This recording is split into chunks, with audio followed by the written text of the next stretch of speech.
दोस्तों, जब से हारमोनिया का पोस्टर आया हुआ है आप लोगों को मन में बस यही प्रश्न है कि गाना तो वीडियो मालूम है कि 12 तारीख को सुबह में 7:30 बजे रिलीज होगा, लेकिन टीजर कब रिलीज होगा इसको लेकर आप लोग काफ़ी प्रश्न पूछ रहे हैं। तो आइए इस वीडियो में मैं आप लोगों को बता दूंगा। नमस्कार, मैं रविंद्र और आप लोग देख रहे हैं रविंद्र टाइम्स। हारमोनिया के गाने के बारे में थोड़ा सा आप लोगों को बता दे तो इसमें खेसारी लाल यादव, श्रुति राव नजर आने वाले हैं वीडियो में।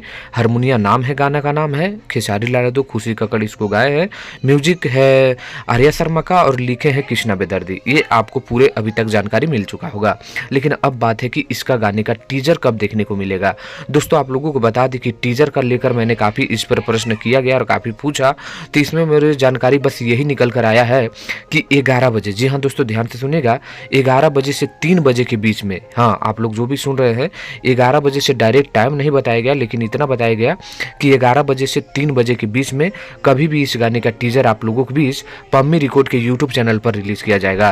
तो टीजर को लेकर आप लोगों को जो सवाल था, प्रश्न था, मैंने उसको जवाब दे दिया है कि 3 बजे तक आप लोग वेट करिए 11 बजे से, तो उसके बाद आप लोगों को टीजर रिलीज कर दिया जाएगा। नाम है हारमोनिया। आपको ये जानकारी अच्छा लगा तो लाइक करके और शेयर कर दीजिएगा। धन्यवाद।